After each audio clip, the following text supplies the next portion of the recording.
మనవడి నామకరణానికి ఎంతో సంతోషంగా కోడలి పుట్టింటికి వెళ్ళిన అత్తగారు ముభావంగా తిరిగొచ్చింది. మనవడికి పేరు పెట్టాలని ఎంతో సంబరంగా వెళ్ళిన ఆమె భారమైన హృదయంతో తిరిగి రావడం వెనుక అసలు కారణమేమిటి?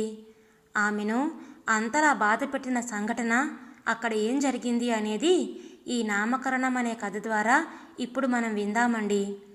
ఫోన్లో మాట్లాడొచ్చి తన పక్క కుర్చీలో కూర్చున్న తాయారమ్మ వైపు ఆసక్తిగా చూస్తూ, ఏమిటంత ఆనందం? కొడుకేం చెప్పాడే? ప్రమోషన్ వచ్చిందటనా అని అడిగారు రంగనాథం గారు. ఆవిడ చిరునవ్వుతో చూసి, తండ్రిగా ప్రమోషన్ వచ్చి పూర్తిగా నెలైనా కాలేదు, మళ్ళీ ప్రమోషన్ ఏంటి? చలోక్తిగా అంది. నేను అడిగింది ఆఫీసులో సంగతి. ఆఫీసు విషయాలు ముందుగా మీకే కదా చెప్తాడు. దీర్ఘం తీసింది. మరింకేమిటో చెప్పరాదు? ఏముంది, మనవడి నామకరణానికి ఆఫీసులో పనుందని మీరు రావడం లేదుగా. నేనొక్కదాన్ని వస్తున్నానని జాగ్రత్తలు చెప్పాడు. మనవడికి నాకు నచ్చిన పేరే పెడతారట, అందుకని మంచి పేరు ఆలోచించమన్నాడు. అది విషయం అన్నమాట. నీ ఆనందానికి కారణం ఇప్పుడు అర్థమైంది. అయితే ఇక ఆ పని మీదే ఉంటావన్నమాట అన్నారాయన నవ్వు మొహంతో. అవును గాని మీరు కూడా మీకు నచ్చిన పేర్లు 2-3 చెప్పరాదు? ఆ విషయంలో నీకున్నంత సరదా, ఆసక్తి నాకు లేదు.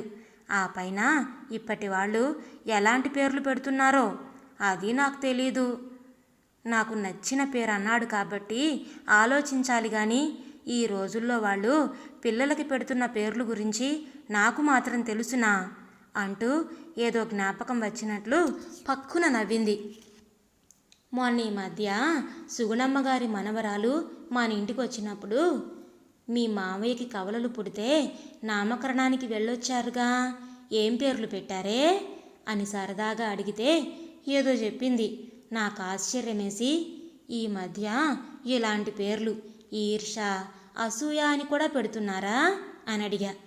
పిల్ల నాకన్నా ఎక్కువగా ఆశ్చర్యపోయినట్లు మొహం పెట్టి, మీరు చెప్పింది ఏ భాషలోనివి, అర్థమేమిటి అని అడిగి మళ్ళీ మావయ్య పిల్లలకు పెట్టిన పేర్లు ఈషా, అనూష అని సరిదిద్ది చెప్పింది. రంగనాథం గారికి నవ్వొచ్చింది. ఏమిటో 4వ తరగతి చదువుతున్న పిల్లకి ఆ మాటలు తెలుగని తెలియదు, అర్థమూ తెలియదు. ఏం చేస్తాం, రోజులు అలా ఉన్నాయి మరి. పెద్దవాళ్ల ధోరణి అలాగే ఉంది. పిల్లలకి పెట్టే పేర్లు అందంగా, పిలవడానికి అనువుగా ఉండాలని అనుకోవడం లేదు. ఎవరికి ఉండని కొత్తగా ఉండాలనే కోరిక మాత్రమే ఉంటుంది. అక్షరాలని అటు ఇటు తిరగేసి మార్చినట్లు కొత్త పేర్లు పెడుతున్నారు. వీటికి జర్మనీ, జపాన్ వాళ్ళ భాషలో చాలా మంచి అర్థం అంటున్నారు అంటూ నిట్టూర్చింది. రంగనాథం గారు అవునన్నట్లుగా తల ఊపి ఊరుకున్నారు. తాయారమ్మ ముఖ కవళికలు గమనిస్తూ ఉంటే ఆవిడ అప్పుడే మనబడి పేరు గురించిన ఆలోచనల్లో నిమగ్నమైపోయిందని అర్థమై ఆయన లోపలే నవ్వుకున్నారు. ఆవిడ మనస్తత్వం ఆయనకి కొంత వింతగానే అనిపిస్తుంది. ఆవిడ ఎంతో ఆనందిస్తుందనుకున్న విషయానికి మామూలుగానే ఉండి చాలా చిన్న విషయమని ఆయన అనుకున్న దానికి అమితంగా ఆనందించేస్తుంది. మరి ఎప్పటివో ఆలోచనలు ఆయన మనసుని చుట్టుముట్టాయి. తమ పెళ్ళైన 2 ఏళ్ల తర్వాతనే కాబోలు తన ఆఫీస్ పని మీద క్యాంపుకు వెళ్ళి తిరిగి వస్తూ సొంతూరులో ఒక పూట ఉండొచ్చాడు. అప్పుడు అమ్మ తనకి తనది పాత నగ ఒకటిచ్చి దానితో కోడల్ని కొత్త రకం ఏమైనా చేయించుకోమని చెప్పమంది. బరువుని బట్టి ఆ నగ కనీసం 6-7 తులాలు ఉంటుందని అంచనా వేశాడు. ఎంత పొదుపుగా ఉన్నా 1/2 తులం బంగారమైనా కొనగలిగే పరిస్థితి కాదు తనది. అందుకే అంత బంగారం ఇస్తే భార్య ఎంత ఆనందిస్తుందో అనుకుంటూ ఊహాగానాలు చేసిన తనకి ఆశాభంగమే ఎదురైంది. ఆ నగ చేతికిచ్చినప్పుడు, కొన్నాళ్ళు అత్తయ్యే వేసుకుంటూ ఉండొచ్చుగా, అప్పుడే ఎందుకు నాకివ్వడం? బీరువాలో దాచింది. తను ఊహించిన ఆనందం కనిపించకపోవడంతో, అమ్మో ఈవిడ్ని సంతోషపెట్టడం తన వల్ల కాదు అని మనసులోనే అనుకొని నిట్టూర్చాడు. అయితే తన ఊహ తప్పని తేలిన సంఘటన కొద్ది రోజుల్లోనే జరిగింది. ఆ రోజు తెల్లారేటప్పటికి ఆవిడకు బాగా జ్వరం వచ్చింది. వంట చేసే పరిస్థితిలో లేదు. దగ్గరలోనే ఉన్న హోటల్కి వెళ్ళి ఫ్లాస్క్లో కాఫీ, బ్రెడ్ వంటివి తెచ్చిపెట్టి ఆఫీస్కి వెళ్ళిపోయాడు. ఇన్స్పెక్షన్ జరుగుతున్నందువల్ల ఆఫీస్కి సెలవు పెట్టే వీలు లేదు. తనైతే ఆఫీస్ క్యాంటీన్లోనో బయటనో తినేస్తాడు కానీ ఆమెకి ఏం కావాలో చూసుకోవడానికి కుదరట్లేదని విచారిస్తూనే ఆఫీస్కి వెళ్ళాడు. మధ్యాహ్నం వేళ పక్కింటి వాళ్ళకి ఫోన్ చేసి తన పరిస్థితిని చెప్పి తాయారు మందు వేసుకుందో లేదో కనుక్కోమని, ఏం కావాలో చూడమని అర్థించాడు. అప్పటికి తమ ఇంట్లో ఫోన్ లేదు. మరి సాయంకాలం ఆఫీసు నుండి ఇంటికి వచ్చేసరికి ఆవిడకు జ్వరం పూర్తిగా తగ్గలేదు కానీ మొహం మాత్రం ఆనందంతో వెలిగిపోతుంది. తనకేమీ అర్థం కాలేదు. అంత సంతోషం కలిగించే సంఘటన ఏమైనా జరిగిందా అని ఆరా తీశాడు. అంత ఆఫీస్ పని హడావిడిలోనూ నాకు బాగాలేదన్న విషయాన్ని గుర్తుపెట్టుకొని నా గురించి పక్కింటి వాళ్ళకి జాగ్రత్తలు చెప్పారుగా, అంతకన్నా ఆనందం ఇంకే ఉంటుంది అంది తన వైపు ఇష్టంగా చూస్తూ. ఆ సమాధానానికి తనకి నిజంగానే మతిపోయినంత ఆశ్చర్యం కలిగింది. అప్పుడే ఆవిడ మనస్తత్వం గురించి కొంచెం అవగాహన కలిగింది. అయినా ఉద్దేశపూర్వకంగా కాకుండానే ఆవిడకు తన ప్రవర్తనతో బాధ కలిగించాడోసారి. అది తనకి చాలా చిన్న విషయమే కానీ ఆవిడ మాత్రం ఎక్కువగానే బాధపడింది. తనని సాధించింది. కొడుకు పుట్టినప్పుడు నామకరణానికి తను ఉద్యోగం చేస్తున్న ఊరు నుండి అత్తగారి ఊరికి బయలుదేరి వెళ్ళాడు. తమ ఊరు నుండి తల్లి తండ్రి అటే వచ్చారు. వెళ్ళేసరికి బాగా పొద్దుపోవడంతో భోజనాలు కానిచ్చిన వెంటనే నిద్రపోయారు. తెల్లవారగానే ఇంట్లో హడావిడి ప్రారంభమైపోయింది. బియ్యంలో పేరు రాసేటప్పుడు పూజారి గారు తన వైపు చూస్తే సదాభిప్రాయంగా తను అమ్మ వైపు చూశాడు. సంబరంగా అమ్మ చెప్పిన ఆ పేరే ఖరారైంది. ఆ వేళంతా భార్య ముభావంగా ఉందని అనుకున్నాడే తప్ప ఆ హడావిడిలో ఆరా తీయలేదు. తాము ఇంటికొచ్చాక ఒక సందర్భంలో తన మనసుని బయటపెట్టింది. నా చిన్నప్పుడు మా నాన్నను నా పేరు విషయంలో నిలదీశాను.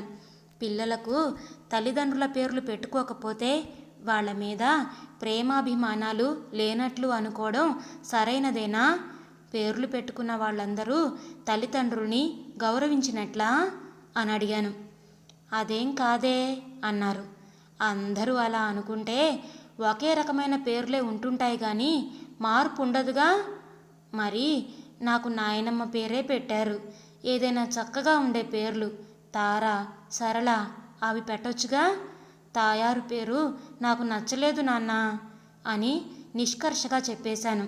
మా నాన్న కోపం తెచ్చుకోకుండా నన్ను దగ్గర కూర్చోబెట్టుకొని అనునయంగా వివరించారు.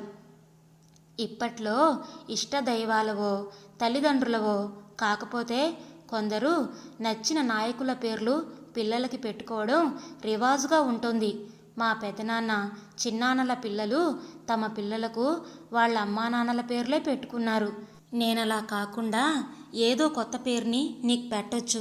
మా అమ్మ తన పేరు పెట్టమని పట్టుబట్టదు. కాకపోతే నా కూతురికి అందమైన పేరు పెట్టుకోవాలనే కోరికంటే కొడుకు తన పేరు పెట్టలేదని బంధువుల మధ్య మా అమ్మ చిన్నతనంగా భావిస్తుందేమో అనే ఆలోచనకే ఎక్కువ విలువిచ్చానన్నమాట. అర్థమైందా అని అడిగారు. మా నాన్న మాటలకి సంతృప్తి పడ్డాను. ఆ తర్వాత ఎప్పుడూ ఆ విషయం నా మనసులోకి రాలేదు. అంతకు ముందైతే మా అమ్మ దగ్గర అప్పుడప్పుడు ఈ విషయం మీద సణుగుతూ ఉండేదాన్ని. అప్పుడు మా అమ్మ, నీకు పేరు పెట్టడంలో నా ప్రమేయం ఏమీ లేదు, నన్ను సంప్రదించనూ లేదు, మీ నాన్న ఇష్టప్రకారమే పెట్టారు అంతే అని చెప్పేది. ఆ విషయంగా అమ్మకి పట్టింపు కోపం ఏమీ లేవు. పద్ధతి ప్రకారం జరిగిందనుకునేదనుకుంటా. ఒక తరం మారేటప్పటికీ తల్లిదండ్రులే తమ పిల్లలకు తమకిష్టమైన పేర్లే పెట్టుకోవడం రివాజుగా మారింది. నేను పుస్తకాలు ఎక్కువగా చదువుతూ ఉంటానని మా బంధువుల్లో కొందరు తమ పిల్లలకి మంచి పేర్లు చెప్పమని అడుగుతూ ఉండడం కూడా జరిగేది. నేను చదివిన నవలల్లోవో మరేవైనా కొన్ని చెప్పేదాన్ని. వీళ్ళు వీటిలోవి పెట్టుకున్నా పెట్టుకోకపోయినా పట్టించుకునేదాన్ని కాదు. కానీ నన్ను అలా అడగడమే ఆ రోజుల్లో, ఆ వయసులో నాకు సంబరంగా మాత్రం ఉండేది. ఇక పెళ్ళయ్యాక అబ్బాయి పుట్టినప్పుడు నామకరణానికి ముందు మీతో మాట్లాడే సమయమే దొరకలేదు. అత్తయ్య పేరు చెప్పాక నచ్చినట్లేనా అని నన్ను అడుగుతారనుకున్నాను. మంచి పేరే కావచ్చు. ఆ విషయంలో అభ్యంతరం లేకపోవడం, ఉండడం సమస్య కాదు. కన్నతల్లిని కూడా సంప్రదించాలనే ఆలోచన మీకు లేకపోవడమే నాకు కోపం తెప్పించింది, బాధ పెట్టింది. మీరు అడిగితే ఒకవేళ నచ్చకపోయినా అంతమంది మధ్య కాదనేదాన్ని కాదు. అయితే మీరు సరే కదా అన్నట్లుగా నా వైపు చూసినా నాకు సంతృప్తిగానే ఉండేది. ఆ మాటల్లో తన మనసు తెలిసాక తను తప్పు చేశాడనిపించి రెండవసారి అటువంటి పొరపాటు చేయనంటూ అనునయించేసరికి కోపం, బాధ కరిగిపోయినట్లుగా కనిపించింది. అయితే తన అనారోగ్య రీత్యా ఇంకో బిడ్డకు జన్మనిచ్చే ఆస్కారమే లేకుండా పోవడంతో నామకరణం ప్రసక్తే రాలేదు. మళ్ళీ ఇన్నాళ్లకు తన మనవడికి పేరు పెట్టే బాధ్యతను కొడుకు అప్పగించడంతో ఆవిడ అంతగా సంబరపడ్డంలో ఆశ్చర్యమేమీ లేదనుకున్నారు రంగనాథం గారు. ఆ 2-3 రోజుల్లో తాయారమ్మ తను ఆలోచించిన పేర్ల జాబితాను ఏకరువు పెడుతున్నప్పుడు ఆయన సరిగా పట్టించుకోకుండా, సరే సరే బాగున్నాయి, అన్ని పేర్లు బాగున్నాయి, అంతా నీ ఇష్టమే, ఏదో ఒకటి నిర్ణయించుకో అని జవాబు చెప్పడము చాలాసార్లే జరిగింది. మనవడికి ఇద్దామనుకున్నవన్నీ తీసుకొని నామకరణ శుభకార్యానికి తాయారమ్మ బయలుదేరి వెళ్ళింది. శుభకార్యం పూర్తయ్యాక తల్లిని ట్రైన్ ఎక్కించి కొడుకు ఆ విషయం ఫోన్ చేసి తండ్రికి చెప్పాడు. చంటి పిల్లాడికి పెట్టిన పేరు చెప్పి బావుందా అని అడిగాడు. బావుందని చెబుతూనే రంగనాథం గారు ఇంకో మాట అన్నారు నవ్వుతూ. పెద్దయ్యాక మంచి పేరు తెచ్చుకోవాలని కోరుకోవడమే కానీ పుట్టినప్పుడు గుర్తింపుగా పిలవడానికి ఏదైతేనేం లేరా అనుకునే రకం నేను. ఈ విషయంలో మీ అమ్మకున్నంత శ్రద్ధ, సరదా నాకు లేవు. ఆ మాటలకు కొడుకు నవ్వు ఊరుకున్నాడు. రంగనాథం గారు టైంకి రైల్వే స్టేషన్కి వెళ్ళి తాయారమ్మని వెంటబెట్టుకొని ఇంటికొచ్చారు. మామూలుగా ఆయన ఆఫీసు నుండి సాయంకాలం ఇంటికి రాగానే ఆ రోజు కబుర్లన్నీ ఏకరువు పెట్టడం ఆవిడ అలవాటు. అలాంటిది ఆవిడ ఊరేళ్ళొచ్చి అక్కడి విశేషాలన్నీ వివరించకుండా ముభావంగా ఉండిపోవడం ఆయనకు ఆశ్చర్యంగా ఉంది. వియ్యాల వారింట్లో సరిగా మర్యాదలు జరగలేదా అని ఆయనకు అనుమానం వచ్చి ఆమెను అదే అడిగారు. చచ, అలాంటిదేమీ లేదు. నిజానికి మన వియ్యాల వారు ఆప్యాయంగా పలకరించడంలోనూ మర్యాదల విషయంలోనూ మనకంటే ఎక్కువ కానీ తక్కువగా ఉండరు. మీరు రాలేదన్నదే లోటుగా కనిపించింది కానీ శుభకార్యం బాగా జరిగింది అని ఆవిడ జవాబు చెప్పింది. అయితే మరి ఇంకేమిటి? ఏమీ లేదని నువ్వంటున్నా నాకు నమ్మకం కుదరడం లేదు. నువ్వు మామూలుగా లేవని తెలుస్తూనే ఉంది. దేనికి మదన పడుతున్నావో చెప్పాల్సిందే అంటూ ఆయన రెట్టించేసరికి తాయారమ్మకి చెప్పక తప్పలేదు. మనసులోని బాధను బయటపెట్టింది.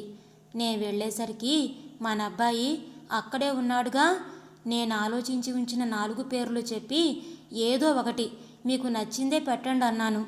అలాగే అంటూనే వాడు ఇంకో 2-3 పేర్లు చెప్పి ఒక పేరుని బావుందిగా అంటూ అడిగాడు. అలా 2-3 సార్లు అడిగేసరికి నాకు ఏదో విషయం ఉందనిపించింది. కోడలితో మాటల మధ్య నేను పేరు ప్రస్తావన తేగానే తనకిష్టమైన పేరంటూ చెప్పి అదే పెట్టాలనుకుంటున్నామని అంది. అప్పటికి నాకు అర్థమైంది. అబ్బాయి ఆ పేరునే బావుంది కదా అంటూ ఎందుకు అడిగాడు. మరోసారి మళ్ళీ అలాగే అడిగేసరికి అవునని నేను చెప్పాను. ఆ మర్నాడు అదే పెట్టడమూ జరిగింది.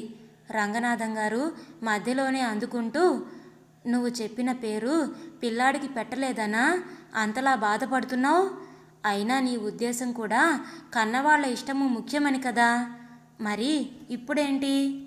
మనవడికి కోడలికి నచ్చిన పేరు పెడితే నువ్వు సంతోషించాలి కానీ ఇలా ఇదేమిటి అని అడిగారు. మీకు అర్థమైంది ఇదా అంటూ ఆవిడ ఆయన వైపు చురుగ్గా చూసింది. కోడలికి ఇష్టమైన పేరు పెట్టడం నాకు ఆనందమేనని తెలియనట్లుగా మన అబ్బాయి నన్ను మభ్యపెట్టి నిర్ణయమైపోయిన పేరుని నాతోనే చెప్పించాలి అనుకోవడం నాకు కష్టంగా అనిపించింది. ఆవిడ కంఠం రుద్ధమైంది. ఇంత చిన్న విషయానికా అలా బాధపడుతున్నావు అని అడగబోయిన ప్రశ్నని ఆవిడ మనస్తత్వం తెలుసు కనుక ఆయన బయటకు రానివ్వలేదు. కొన్ని క్షణాలు మౌనంగా ఉండిపోయిన ఆయన, ఈ సందర్భంగా నాకొకటి గుర్తుకొచ్చింది, చెప్తా విను అంటూ మొదలుపెట్టారు.